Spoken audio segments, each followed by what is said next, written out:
Bonjour à toutes et à tous et bienvenue sur l'émission Pablo Média Télé. Aujourd'hui, les 3e médias du collège Pablo Picasso à Montesson vous présenter le parcours qu'ils ont mené tout au long de l'année sur le travail de mémoire.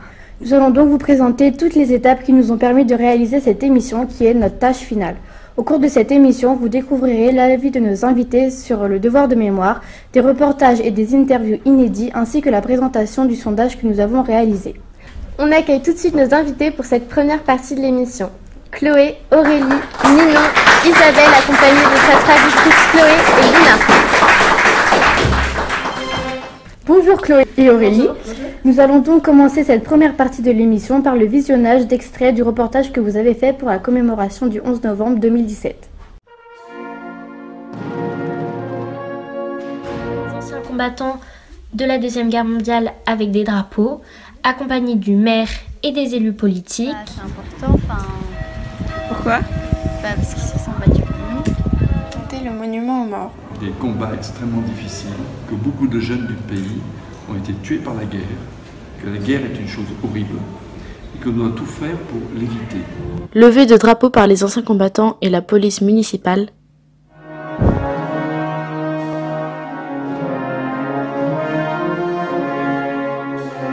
Merci à L5 pour ce reportage.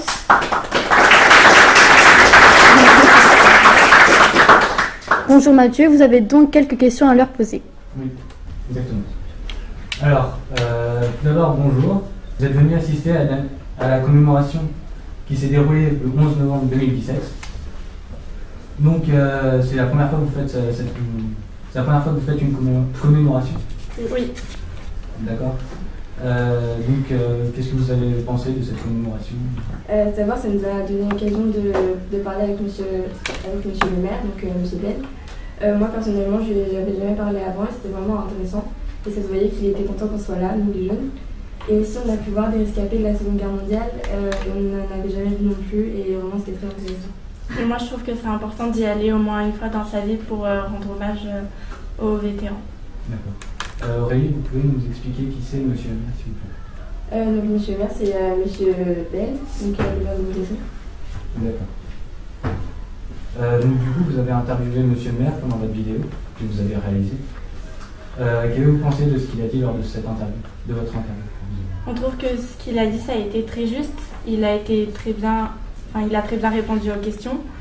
Ça se voit qu'il était content de voir beaucoup de jeunes impliqués dans la commémoration et de voir tous ces jeunes venus assister à cela. Et il a été très reconnaissant envers les soldats morts. Et on trouve qu'il a été très impliqué dans le devoir de mémoire et il a toujours été là pour répondre aux questions des jeunes. D'accord. Donc vous avez parlé dans votre vidéo aussi vous avez beaucoup parlé de la commémoration qui s'est déroulée en France, mais aussi dans d'autres pays. Vous pouvez nous expliquer un peu ceci? C'est pour montrer que vraiment la commémoration de la Seconde Guerre mondiale, c'est très important dans tout le monde. Et aussi pour montrer que c'est très diversifié, donc chaque pays a son interprétation, chaque pays fait à sa manière la commémoration des soldats de la Seconde Guerre mondiale. D'accord. Merci. Alors, en parlant de devoir de mémoire, nous nous sommes demandé comment le devoir de mémoire était traité à l'étranger. Donc, on reçoit aujourd'hui Isabelle, accompagnée de sa traductrice Chloé, qui vont pouvoir nous parler du devoir de mémoire en Allemagne. Donc Isabelle, vous êtes la correspondante allemande d'une élève de notre classe. Ninon a quelques questions à vous poser. Bonjour Isabelle, Chloé, tu es prête? Oui, Isabelle. Oui. D'où viens-tu et de quelle région? Woher kommen Sie, aus welcher Region? Ich komme aus Deutschland, aus Je viens Berlin, d'Allemagne, près de Cologne. C'est dans l'ouest de l'Allemagne. Okay. C'est pas très loin de Montesson. C'est nicht weit weg von Montesson. Est-ce qu'on te parle de la Première et Seconde Guerre mondiale dans ta famille ou à l'école? Sprechen Sie in Ihrer Familie oder in Ihrer Schule über den Ersten und Zweiten Weltkrieg? Ja, im Geschichtsunterricht habe ich schon über den Ersten und Zweiten Weltkrieg gesprochen und mit meiner Familie auch, aber eher über den Zweiten Weltkrieg. Avec la famille aussi, mais surtout sur la Deuxième Guerre mondiale. C'est un peu comme dans la France. C'est in Frankreich. Penses-tu qu'il est important de se souvenir de moments douloureux du passé? Finde Sie es wichtig, sich an schmerzhafte Momente der Vergangenheit zu erinnern? Ja, das finde ich wichtig, damit so etwas nicht nochmal passiert. Oui, pour pas que ça se repasse. D'accord. Je suis d'accord avec toi. Ich bin einverstanden. Comment vos professeurs vous présentent la guerre? Wir Familienlehre über den Zweiten Weltkrieg. Mein Lehrer hat mit unserem Geschichtsbuch gearbeitet und wir haben Filme geguckt. Il a travaillé avec les livres d'histoire et avec les films, ils ont regardé quelques films sur la Deuxième Guerre mondiale. D'accord. Est-ce que la période de la Seconde Guerre mondiale est un sujet tabou ou pas? Ist der Zweite Weltkrieg ein Tabuthema?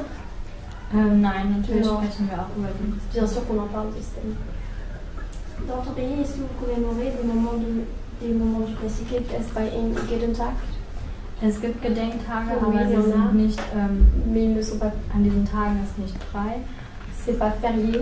Manchmal wird an diesen Tagen in den Medien über das geredet, was passiert. Parfois dans les médias, c'est expliqué ce qui s'est passé, mais c'est tout. D'accord. Est-ce un devoir ou un droit de commémorer? Darf oder soll man gedenken? Man darf gedenken, aber man sollte es auch, weil wir das nicht vergessen dürfen. Les personnes peuvent, mais doivent aussi commémorer pour pas qu'on oublie les événements. Oui, malgré le temps qui passe, il faut que les générations continuent de commémorer. Darf nicht vergessen. Merci à vous quatre.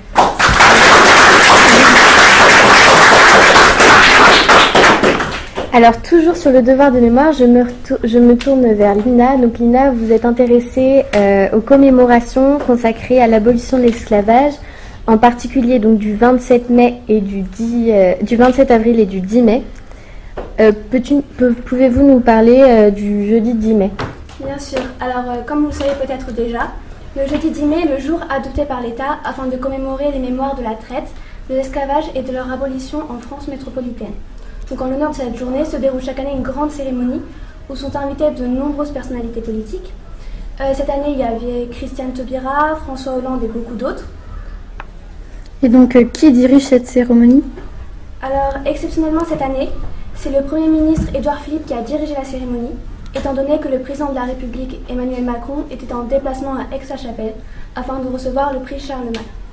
Donc après, au niveau des médias, de nombreuses chaînes d'information, appartenant notamment à France Télévisions, sont restées en direct durant la journée. La chaîne de télévision franco-allemande Arte a même diffusé son reportage « Les routes de l'esclavage » en l'honneur de ce jour. Donc voici là un article provenant du journal de TV5 dans la rubrique Terrienne, datant donc du 10 mai 2018 et écrit par Isabelle Mourgère, qui est assez intéressant. D'où son titre 10 mai, commémoration de l'abolition de l'esclavage, hommage aux femmes esclaves héroïnes méconnues. Et que présente cet article?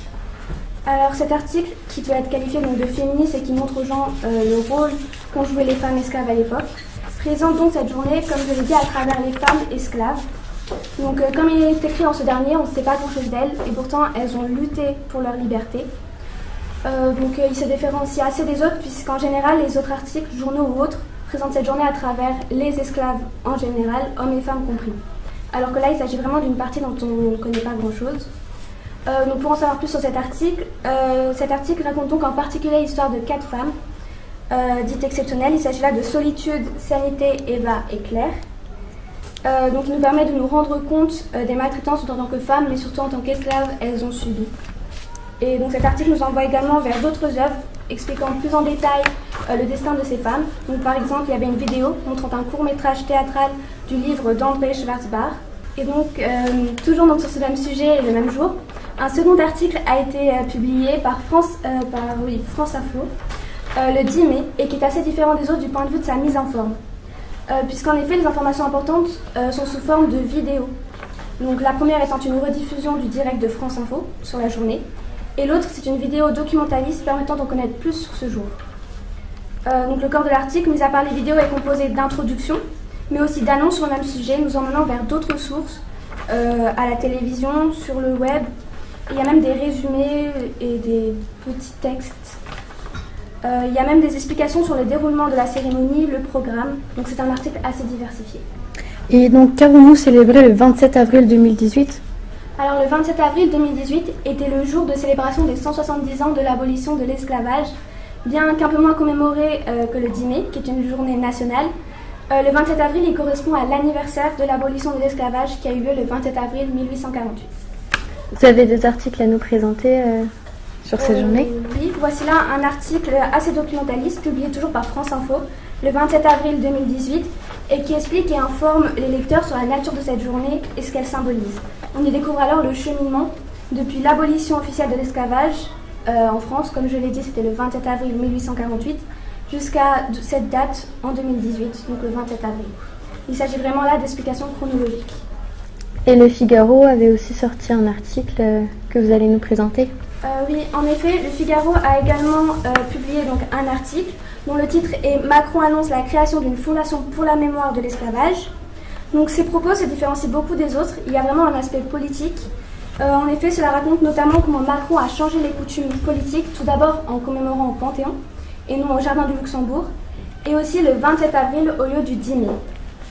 Et on y lit aussi une certaine forme de familiarité dans l'article, puisque comme le prouve cette phrase, mais comme Emmanuel Macron ne veut rien faire comme ses prédécesseurs, il a décidé de changer le lieu et la date de commémoration. Donc là, on voit vraiment qu'il y a une sorte de familiarité. Et toujours dans cet article, il est composé de 2 vidéos, l'une étant une rediffusion du direct de la cérémonie qui a eu lieu au Panthéon, et l'autre c'est un débat sur le choix de Macron. Donc cet article nous fait également part du projet établi par Macron de créer une fondation pour la mémoire de l'esclavage. Ce projet aura normalement bien lieu puisque son Premier ministre, Édouard Philippe, l'avait bien affirmé lors de la cérémonie du 10 mai 2018. Merci Lina, c'était très intéressant. On se retrouve tout de suite après une courte page de pub pour vous présenter le sondage que nous avons réalisé.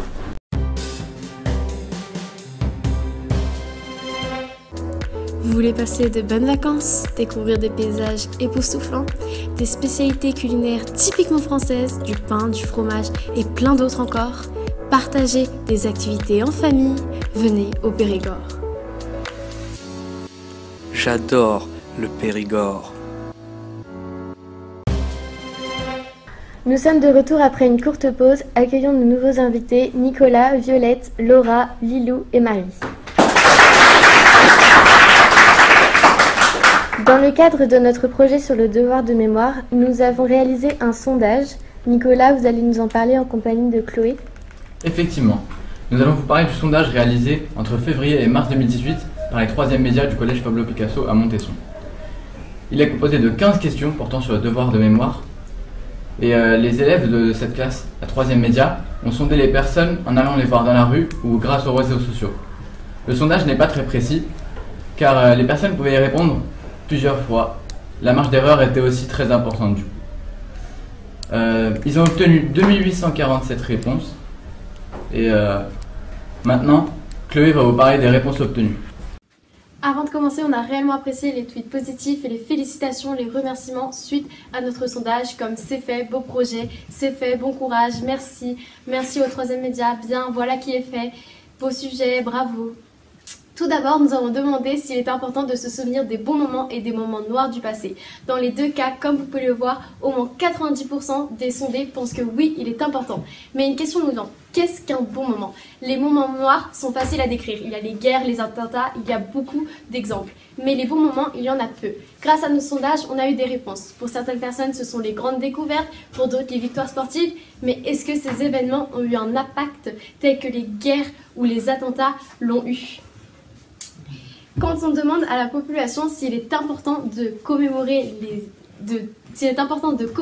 événements, on peut voir qu'il y a une grande différence. Chez les jeunes de 10 à 29 ans, environ 55% pensent que oui, il est important, alors que chez les personnes âgées de 70 ans et plus, 95% pensent que oui, il est important. Il y a donc ici une grande différence. Cette différence est due à la différence d'âge, car quand on est plus âgé, on a plus de maturité et on s'en rend plus compte des conséquences, mais aussi parce que les jeunes sont moins touchés que les personnes plus âgées, et c'est pour ça qu'il y a ici une différence d'importance pour les personnes. Il y a aussi d'autres facteurs qui peuvent faire que le devoir de mémoire est important. Grâce à Twitter, on a eu des réactions face à notre sondage. Par exemple, on a eu un tweet de Jean-Christophe Courte qui dit « Il manquait également un point histoire familiale. Quand ta propre famille s'est retrouvée dans la résistance et emprisonnée, ça laisse de sérieuses traces. Bref, ça change aussi la donne dans la transmission de l'histoire. » Effectivement, le passé, le vécu d'une personne peut influencer sur l'importance du fait de commémorer. Mais une question nous vient. Comme vous pouvez le voir, dans les 2 cas, le fait de commémorer est important. Mais quand on demande que faites-vous pendant les jours fériés consacrés aux événements historiques, pourquoi au moins 70% des personnes se consacrent à leur vie privée? Il y a donc ici une contradiction. Ils disent que c'est important, mais ils ne commémore pas. On peut retrouver cette commémoration suite à cette question aussi. Participez-vous aux commémorations et autres célébrations pour le devoir de mémoire? 39% n'y participent pas, 47% y participent parfois et seulement 8% y participent. Mais est-ce que vous trouvez ça cohérent? Participer parfois aux commémorations suffit-il aux événements pour ne pas se reproduire? On peut retrouver ce paradoxe, cette contradiction dans une autre question. Ici, on peut voir que quand on demande « Pensez-vous que si on arrête de commémorer les événements passés, ceux-ci vont se reproduire ?» Plus de la moitié pensent que oui, ils vont se reproduire. Mais alors pourquoi ils ne participent pas aux commémorations? Il y a donc ici un grand paradoxe. Trouvez-vous cela cohérent? Qu'en pensez-vous? Twitter a pu être un lieu de partage et de réaction suite à notre sondage. Ce tweet de Chaka qui dit « Pour la dernière question, je pense que la commémoration n'empêche pas de reproduire des erreurs, mais c'est pour moi significatif qu'on commémore certains événements et pas d'autres. Ça dit bien les erreurs sur lesquelles on est prêt à ne pas revenir. » Effectivement, la commémoration a un but, mais il y a aussi beaucoup de conséquences. On a posé beaucoup de questions fermées, mais aussi des questions ouvertes dans le sondage. Par exemple, la question « Pensez-vous qu'il existe des événements qui mériteraient d'être commémorés alors qu'ils ne sont pas ou peu actuellement? Si oui, lesquels ?» On a eu beaucoup de réponses variées sur cette question. Par exemple, beaucoup de personnes pensent que les droits accordés aux femmes ne sont pas assez commémorés. Pourtant, nous avons la journée de la femme. D'autres personnes pensent que les attentats ne sont pas assez commémorés. C'est sûrement parce que les personnes sont encore sous le choc de ces attaques et qu'ils ne sont pas assez commémorés. Et d'autres personnes pensent que l'abolition de l'esclavage n'est pas assez commémorée. Mais comme vous avez pu le voir récemment, Jean-Hugues Dratenon, député à l'Assemblée nationale, veut créer un jour férié national qui sera commémoré en France métropolitaine, dans les Drômes et dans les COM pour l'abolition de l'esclavage.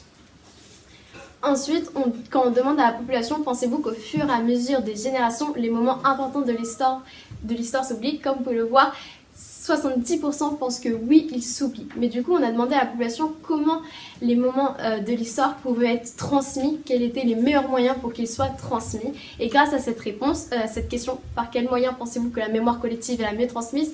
Dans tout ce lot de réponses, il y en a quelques-unes qui sont ressorties, comme les musées et les monuments, les livres, les films et les documentaires. Ce sont donc les moyens pour mieux transmettre la mémoire collective. Mais est-ce que le devoir de mémoire permet-il au bon moment de continuer à fédérer et au moment noir de ne pas se reproduire? Merci Chloé et Nicolas. En parlant de devoir de mémoire, nous allons voir s'il faut imposer un devoir de mémoire avec Lilou, Marie, Laura et Violette. Alors vous, Chloé, vous parlez de devoir de mémoire, mais peut-on ou doit-on parler de devoir de mémoire? C'est la question à laquelle nous allons essayer de répondre. Je vais tout d'abord donner la parole à Lilou. Alors d'après vous, le devoir de mémoire devrait-il être imposé? Pour nous, il ne faut pas imposer un devoir de mémoire car il faut respecter les morts, les laisser reposer en paix, soldats comme civils. En effet, moi je suis totalement d'accord sur le fait qu'il faut respecter les morts. Mais les respecter revient justement à se souvenir d'eux, à les reconnaître comme des héros, à avoir conscience de leur parcours et aux sacrifices qu'ils ont fait pour former le présent. Comme l'a dit Violette, en imposant le devoir de mémoire, le respect pour ces personnes sera plus important et donc reconnu de tous. Si personne ne l'impose, le respect ne s'effacera pas, mais ces personnes seront oubliées avec leurs actes. Mais vous ne comprenez pas, on peut respecter les morts, se souvenir d'eux, ou même, comme tu l'as dit Laura, les reconnaître comme des héros sans avoir à imposer un devoir de mémoire. Tout à fait Marie, et il ne faut pas confondre transmettre la connaissance de l'histoire et imposer un devoir de mémoire. Le film comme Il faut sauver le soldat Ryan ou bien le livre Un long dimanche de fiançailles sont des œuvres de mémoire très violentes pour les jeunes âmes. C'est pour cela que ça pourrait choquer les enfants dans le sens où voir toutes ces atrocités, tout ce sang, tous ces crimes, tous ces meurtres peuvent d'une part leur faire peur, mais arriver à un point où on provoquerait un dégoût de l'histoire. C'est vraiment cela que vous voulez en imposant le devoir de mémoire? Vous pensez que les films, les livres et autres sont faits justement pour choquer et traumatiser? Les réalisateurs ont fait exprès de montrer des émotions comme celle-là. Il n'y a pas un minimum de réflexion de leur part? Oui, car chaque personne, petit ou grand, a déjà entendu parler de la guerre, c'est inévitable. Tous ces combats, tous ces morts, bien sûr que c'est tragique, mais c'est la vérité. Ce sont des événements qui se sont réellement passés. Certes, certains films et documentaires sont violents et crus, mais cela peut justement aider à comprendre. Et en plus, ce ne sont pas les uniques moyens de s'intéresser au devoir de mémoire. Violette, tu as utilisé le mot comprendre, mais l'émotion n'aide pas à la compréhension. Pour cela, on a les cours qui sont plus compréhensifs et plus clairs aux yeux de tout le monde. Il suffit juste de faire des recherches et de se documenter et comme ça, nous n'aurons pas à imposer un devoir de mémoire. Très intéressant. Et vous, Laura, qu'en pensez-vous? Je pense que le devoir de mémoire doit être imposé pour que l'on se rende compte des atrocités qui ont été commises par nos ancêtres. Nous allons laisser Laura finir, s'il vous plaît. Donc je disais que je pense que le devoir de mémoire doit être imposé pour que l'on se rende compte des atrocités qui ont été commises par nos ancêtres, comme les massacres, les viols ou même les tortures. Merci Laura. Lilou, on vous laisse la parole. Du coup, cela pourrait instaurer la haine chez certaines communautés, comme les juifs, les tziganes. Cela pourrait susciter l'envie de se venger. Comme elle pourrait se rendre compte du mal qui a été fait pour ne pas le reproduire. Le devoir de mémoire peut aider à ne pas refaire les mêmes erreurs. Et comme a dit Winston Churchill, un peuple qui oublie son passé se condamne à le revivre. Mais c'est en réfléchissant aux erreurs passées que nous ne les reproduirons pas. Mais ce n'est pas une citation qui va faire forcément que ce soit la réalité. Elle expose seulement un point de vue. Nous ne rappelons pas de tous les moments passés, et ce n'est pas pour ça qu'ils ne se reproduisent pas. Très intéressant. Et du côté pour? Je pense tout de même que ces événements du passé nous incitent à réfléchir, à nous montrer de quoi l'humanité est capable. Cette citation explique que si on ne prend pas en compte certains événements du passé, il n'y aura aucun exemple pour la conscience des hommes. Donc plus de chances pour que ces mémoires naïves commettent certains actes déjà produits dans ce passé oublié. Vous parlez de mémoire naïve, donc de personnes naïves. Si on n'impose pas un devoir de mémoire, ces personnes seraient en quelque sorte à l'abri de toutes ces atrocités. C'est pour cela qu'il nous semble important de ne pas imposer un devoir de mémoire pour préserver certaines personnes. Au contraire, ne pensez-vous pas qu'une personne innocente puisse être bien plus dangereuse qu'une personne dont le devoir de mémoire a été imposé? Si elle n'a pas conscience des événements passés, comment peut-elle savoir de quoi elle est capable? Comme Laura l'a annoncé précédemment, les événements passés nous permettent de voir de quoi l'humanité est capable, de nous montrer que l'humanité a un côté sombre, ainsi que l'humanité des hommes qui peut être perdue ou oubliée, qui peut les mener à des actes regrettables. Une personne innocente, comme vous dites, n'a pas conscience de tout cela. Elle est donc bien plus dangereuse. Cependant, une personne consciente de ses actes n'en est pas moins dangereuse. Prenons l'exemple du racisme. Nous savons qu'il est toujours présent en France ou dans le monde. Il est représenté comme dans les films où il est écrit, et ce n'est pas pour cela qu'ils ne sont pas reproduits. Je vois. Et vous, Lilou, que pensez-vous du mot imposer? Le mot imposer est très subjectif, car dans imposer un devoir de mémoire, cela signifie en quelque sorte qu'on choisit des événements à commémorer, comme la Première Guerre mondiale ou bien la Deuxième Guerre mondiale, alors que l'esclavage et la colonisation sont des événements beaucoup moins commémorés.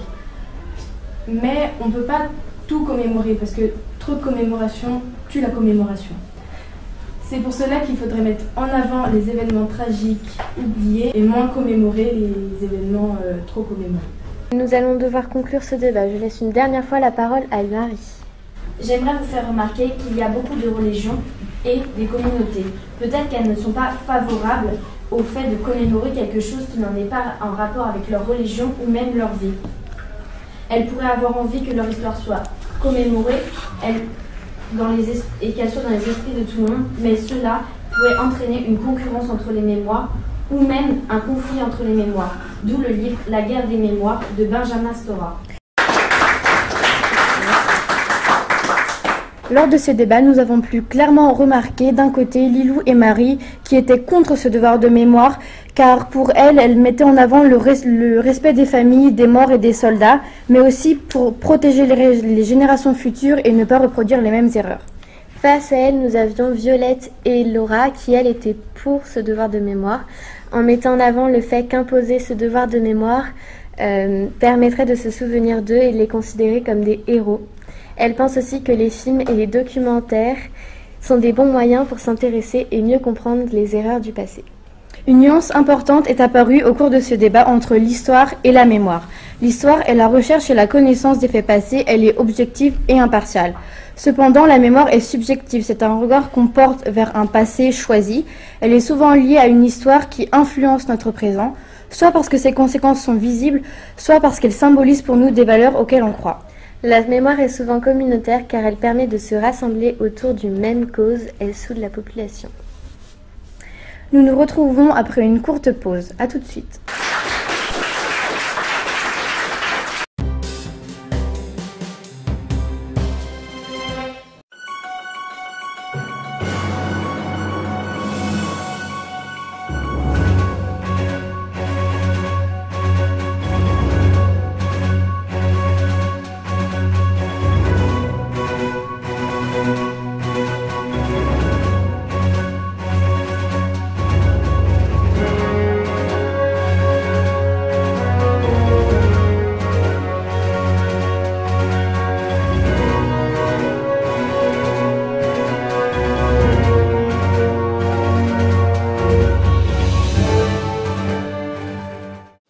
Venez découvrir le cimetière allemand du débarquement de Normandie. Ces tombes dégradées et ces arbres morts vont vous faire imaginer ce qu'était ce jour. Le cimetière allemand, le cimetière prenant pour tous ceux qui y pénètrent. On se retrouve sur l'émission Pablo Media TV. Accueillons de nouveaux invités, Lucas, Raphaël, Jocelyn, Romane et Lyséane. Bonjour à vous 5. Romane, Lyséane et Jocelyn, vous avez participé à de nombreuses sorties et voyages dans le cadre du devoir de mémoire. Raphaël et Lucas, vous avez quelques questions à poser. Tout d'abord, à propos de la Shoah. Oui, tout à fait. Alors, on aurait des questions pour vous, les 3e 6, puisque vous êtes allés au mémorial de la Shoah lors de cette année. Alors, tout d'abord, qu'est-ce que le mémorial de la Shoah et qu'avez-vous vu dans ce mémorial? Alors, le mémorial de la Shoah, c'est un lieu commémoratif qui commémore l'extermination des Juifs lors de la Deuxième Guerre mondiale. Il se situe à Paris. Donc, c'est les déportés de France, les Juifs déportés de France. D'accord. Qu'est-ce que vous a apporté ce mémorial sur votre réflexion sur le devoir de mémoire? Personnellement, pour moi, c'est devenu quelque chose de plus concret. On a pu voir beaucoup de choses très intéressantes qui se sont passées à cette époque-là. Et ça a vraiment permis de réaliser que c'était quelque chose qui s'était passé, c'était très tragique, très important et qu'il fallait s'en souvenir. Et est-ce que se rendre sur un lieu comme le mémorial de la Shoah provoque une émotion particulière? Par exemple, quelles émotions? Alors, c'est très touchant parce qu'on a par exemple voir le mur des noms. C'est un mur qui regroupe les noms de l'ensemble des déportés juifs en France lors de la Deuxième Guerre mondiale. Donc c'est assez impressionnant en fait de voir qu'ils sont innombrables et vraiment très touchant, très émouvant. Qu'est-ce qui a particulièrement retenu votre attention lors de cette visite et pourquoi? Comme elle disait, pour moi c'était le mur des noms, de voir tous les noms, en fait un nombre c'est un nombre, mais de voir tous les noms marqués un par un, c'était vraiment très, très important et je trouvais ça très intéressant. Pourquoi? J'ai trouvé ça très touchant, comme elle a dit, c'était assez émotionnel, c'était assez solennel de voir chaque prénom, chaque nom de chaque personne qui était déportée. Également le nom des enfants. Il y avait un mur avec des photos de tous les enfants et c'est d'autant plus touchant parce que... De voir l'âge avec lequel ils ont été déportés. D'accord, et vous, vous faites partie de la 3e 3, Jocelyn, et vous êtes allé au voyage en Normandie. Tout à fait. Et vous avez donc assisté à la visite des plages du débarquement. Et sur ces plages, que ressentez-vous lorsque vous vous retrouvez sur un lieu sur lequel un événement comme le débarquement a eu lieu? Alors je dirais qu'il y a un petit peu de nostalgie parce qu'on se dit qu'on est sur un endroit historique, un endroit qui a vu une chose très importante se dérouler. Il y a aussi un petit peu de la mémoire aussi de nous en tant que Français, parce que c'est sur cette bataille-là que s'est jouée la libération de la France. Est-ce qu'apprendre le passé des événements historiques vous a permis de prendre conscience de l'impact de ces événements? Alors, il a surtout permis de préciser les pensées que j'avais dessus. Alors, vous êtes également allé dans des cimetières qui étaient en Normandie. Et lorsque vous étiez dans ce cimetière, quelles sont vos impressions ressenties en comparant le cimetière américain et le cimetière allemand? Quelle différence majeure vous avez vue, par exemple? Alors, il y a déjà une chose qui m'a vraiment frappé dès que je suis rentré dans le cimetière allemand.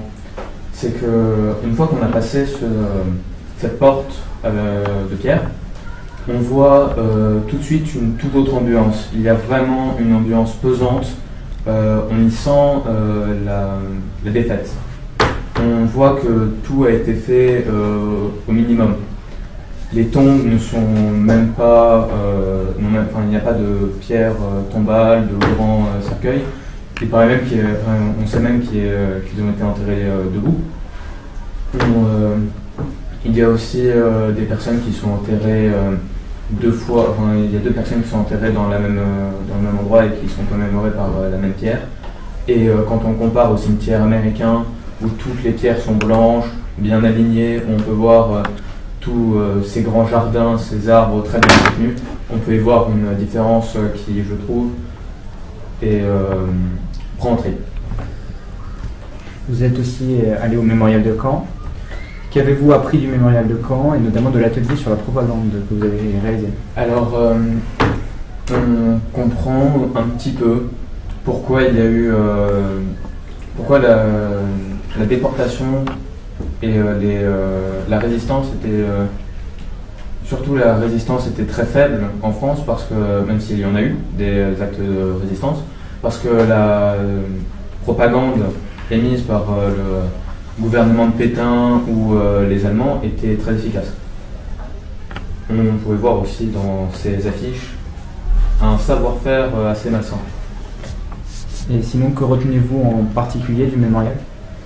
Alors, c'est un endroit très bien construit, qui sert énormément pour apprendre, et je conseille aux gens d'y aller. Alors vous, Romane et Lisiane, pensez-vous que le tourisme des mémoires est une bonne chose? Moi je pense que c'est une bonne chose parce qu'il faut que les générations futures se souviennent de ce qui s'est passé dans le passé pour pas reproduire ce qui s'est passé. Et vous? Pour moi c'est presque obligatoire parce que je ne vois pas comment on peut avancer sans connaître ce qu'on a fait il y a 10, 20, 50 ans en arrière. Merci à vous 5. Nous rejoignons maintenant Clément en direct du cimetière américain de Colville-sur-Mer. Bonjour Clément, vous nous entendez? Oui, je suis en Normandie, plus précisément aux États-Unis, dans le cimetière américain de Colville-sur-Mer, dans une enclave américaine. En effet, la France a fait don de cet endroit et l'a laissé sous l'autorité américaine. L'émotion est à son paroxysme. En effet, la cérémonie de la descente du drapeau pour rendre hommage aux morts américains de la Deuxième Guerre mondiale se tient en ce moment même, comme vous pouvez le voir juste derrière moi. La descente du drapeau se fait à 16h en été et à 17h en hiver. La sonnerie aux morts américaines que vous entendez accompagne cette cérémonie. Et miracle, aujourd'hui, en Normandie, il fait beau, malgré une petite brise printanière. Je suis à cet événement dans le cadre de l'EPI sur le devoir de mémoire des 3e médias. Cela nous permet de voir comment nous rendons hommage aux morts des guerres. Ce moment est très important et émouvant, car il nous remémore les dégâts humains avec toutes ces personnes blessées, tuées ou détruites moralement et psychologiquement. Nous sommes en admiration devant tant de courage et de bravoure. Concluons sur ces dernières images émouvantes. À vous les studios. Merci Clément. Nous nous retrouvons dans un court instant. À tout de suite.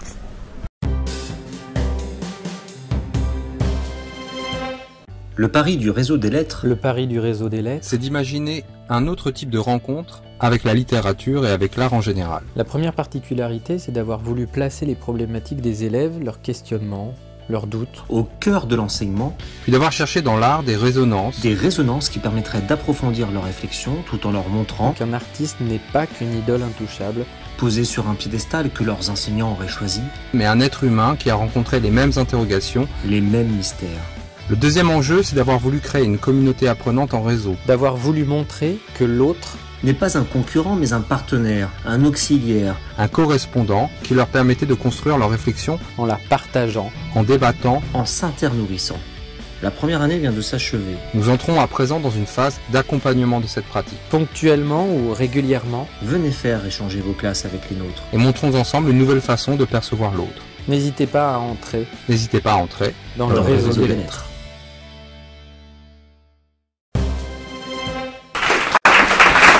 Nous sommes de retour sur l'émission Pablo Media TV. Accueillons nos nouveaux invités, Meryl, Mila, Margot, Aurore et Inès. Bonjour à vous 5. Je vais commencer par vous parler du Salon des Arts et de la Guerre qui a été tenu par les 3e FREPS. Il était invité de nombreux professeurs et les 3e médias. Donc ce salon consistait à que chaque groupe présentait sous forme d'un stand son œuvre ou son film. Il était proposé de nombreuses activités autour de ces œuvres et des affiches. Ce projet était en relation avec le réseau des lettres, qui est un projet interacadémique qui consiste à échanger et à collaborer sur des textes et sur l'art de manière plus générale. Dans un autre registre, les 3e médias et les 3e FREPS ont participé à un speedbooking. Donc le speedbooking, le principe c'est de présenter une œuvre, donc un film, un livre, en 4 minutes et de donner envie aux autres de regarder ou de lire cette œuvre. Pour parler d'un autre sujet de mémoire, dans le cadre d'un projet interdisciplinaire, Aurore, Anne-Margot et Anaëlle ont réalisé un musée virtuel. Est-ce bien ça? Oui, c'est ça. Donc Mila et Meryl, vous avez quelques questions à leur poser sur ce sujet. Bonjour à vous deux. Pouvez-vous nous parler de votre projet et dans quel cadre l'avez-vous mené? Donc, nous avons réalisé un musée virtuel qui est sur la Seconde Guerre mondiale, donc plus précisément sur le débarquement des Alliés en Normandie et sur le rôle de la France libre lors de cette guerre. Et nous avons réalisé ce travail dans le cadre du devoir de mémoire que nous avons réalisé en français. C'est un beau travail, mais quelle démarche avez-vous entreprise pour réaliser ce projet? Donc pour réaliser ce projet, nous avons utilisé nos connaissances en histoire, donc pour ce qui est du contenu du musée. Nous avons aussi utilisé nos connaissances de français, donc tout ce que nous avons étudié durant le programme, pour ce qui est de la rédaction, le plan, la problématique, etc.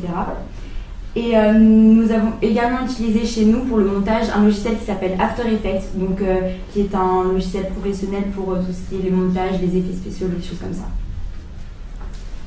Beaucoup ont pu proposer des escape games ou autre chose, mais vous, pourquoi avoir voulu implanter un musée virtuel et non autre chose? Alors déjà, notre projet de base, donc avec Anaëlle Koubi, c'était de faire un musée, mais on s'est vite rendu compte que c'était compliqué, on n'avait pas trop d'idées, on ne savait pas comment le présenter.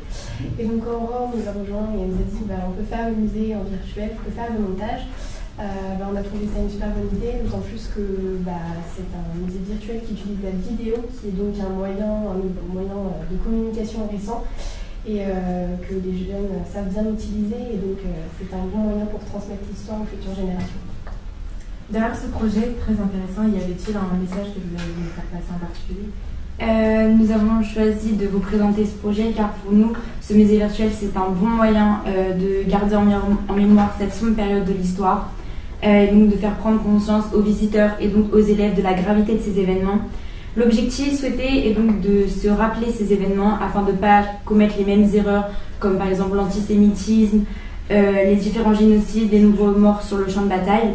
Notre musée virtuel est donc aussi un hommage à tous ceux qui se sont battus et qui se sont sacrifiés pour nous permettre aujourd'hui de vivre dans un pays où nous pouvons pratiquer la religion que nous voulons, aimer qui nous voulons et surtout défendre nos idées sans avoir peur par exemple d'être enfermés. Et du coup, au final, êtes-vous satisfaite du rendu de votre travail? Oui, on est satisfaite. Le musée reflète bien l'idée qu'on a voulu représenter, et surtout que c'est le devoir de mémoire et c'est un acte important, et on est fiers d'y participer avec ce musée virtuel. Merci pour ce beau projet.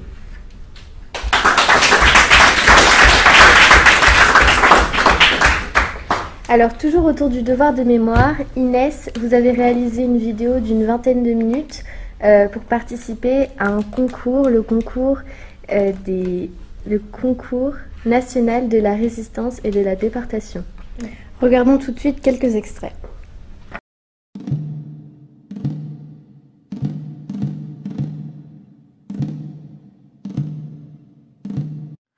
Rose Valland, née le 1er novembre 1898 à Saint-Étienne-de-Saint-Joire, dans l'Isère, et morte le 18 septembre 1980 à Ris-Orangis, est une conservatrice de musée et une résistante française qui a joué un rôle décisif dans le sauvetage et la récupération de plus de 60 000 œuvres d'art et objets divers spoliés. Elle est placée en isolement dans le bunker du camp de Ravensbrück afin de la garder en vie et de l'utiliser comme monnaie d'échange, à une époque où Charles de Gaulle gouverne la France libérée.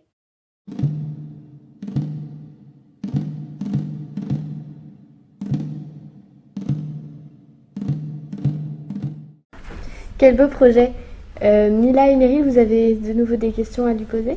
Oui, donc pourriez-vous nous expliquer en quoi consiste le concours dans lequel vous participez? En fait, le concours national de la résistance et de la déportation, c'est un concours qui permet aux jeunes, donc collège et lycée, de travailler sur le thème de la résistance. Et donc en fait, on fait des projets soit individuels, soit collectifs. On a le choix entre, on peut faire des travaux écrits, des travaux sous forme de vidéo. Donc moi, je choisis de faire une vidéo avec Iba, Capucine et Enea en 3e 3. C'est un travail complexe, mais quelle démarche avez-vous entrepris pour y accéder? En fait, on s'est retrouvés au Club Histoire. C'est un club qui a été mis en place par Madame Dubois. Et elle nous a tout de suite expliqué le principe du concours. Et on a dû faire des groupes ou travailler seul, mais on a tout choisi de se mettre en groupe. Et on a rassemblé nos idées. On s'est tout de suite on a tout de suite pris le sujet des femmes pendant la Résistance. On était quatre filles, donc on a choisi une femme chacune et on a cherché des informations dans les archives, sur internet, dans les biographies aussi. Vous avez choisi de représenter les femmes, mais pourquoi l'avoir choisi comme angle? On pouvait faire une vidéo seulement sur la Résistance, sur ce qui s'est passé entre 1939 et 1945, mais on a décidé de spécifier notre vidéo en choisissant un sujet qui n'est pas souvent pris, c'est-à-dire qu'on parle souvent des hommes pendant cette période, mais jamais des femmes. Il y a peu de gens qui connaissent Lucie Aubrac ou Geneviève de Gaulle, alors on a voulu rendre hommage aux femmes avec cette vidéo. Merci à vous trois pour ces beaux projets.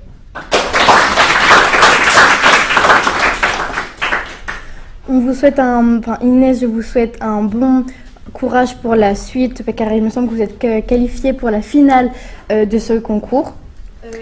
Pour finir sur une touche culturelle et littéraire, je me retourne vers Margot qui va nous présenter son top 5 des livres sur le devoir de mémoire sous forme de vendredi lecture.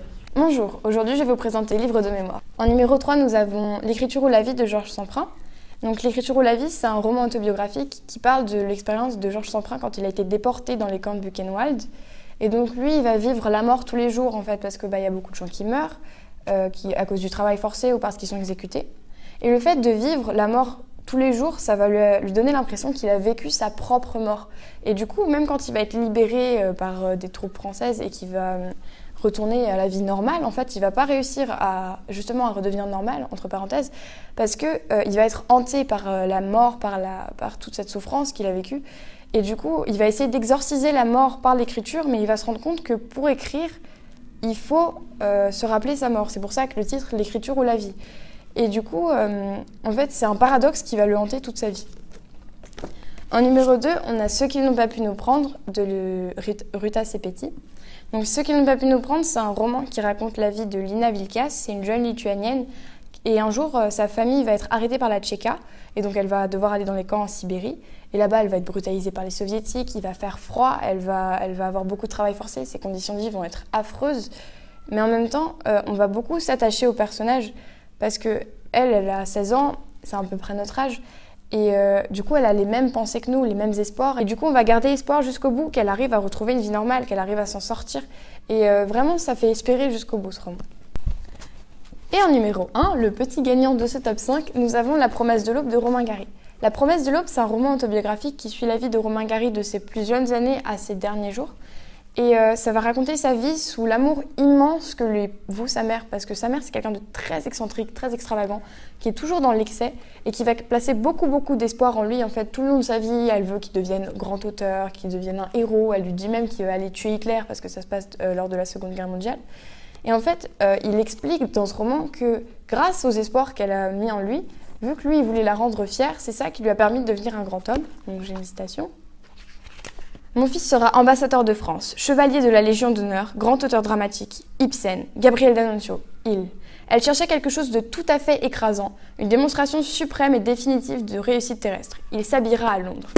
Et du coup, elle, pendant tout le roman, elle va placer beaucoup d'espoir en lui. Elle va lui dire de faire des choses incroyables. Et c'est justement ça qui va lui permettre de devenir un grand homme et de faire des choses incroyables. Donc ce top est terminé. Je vous conseille vraiment de lire chacun de ces livres. Déjà parce que ce sont des livres qui sont passionnants, intéressants et qui sont faciles à lire. On prend plaisir à lire les livres.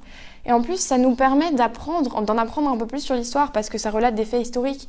Et ça permet d'apprendre sans que ça soit trop scolaire comme dans les cours d'histoire. Merci de m'avoir écouté. Merci Margot. Merci de nous avoir suivis tout au long de cette émission. Comme vous avez pu le voir, de nombreux projets ont été menés dans le cadre du devoir de mémoire cette année. Une notion qui fait débat comme on a pu le voir lors du débat de cette émission.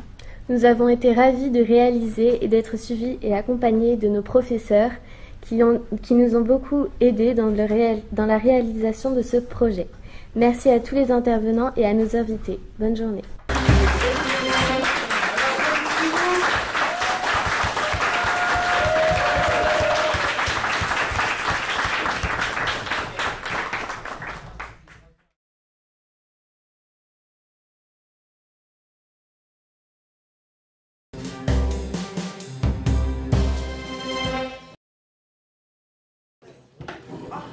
C'est trop chaud. Est-ce qu'il a encore allumé le micro? Regarde, c'est que tu vas Oui, il a encore allumé. Bravo. Bah, c'est que bégayer à la fin. Je sais pas quoi. Moi, j'étais là, garde sérieux écran, sérieux, garde sérieux. Ça prend le rouge. Elle se rend compte que...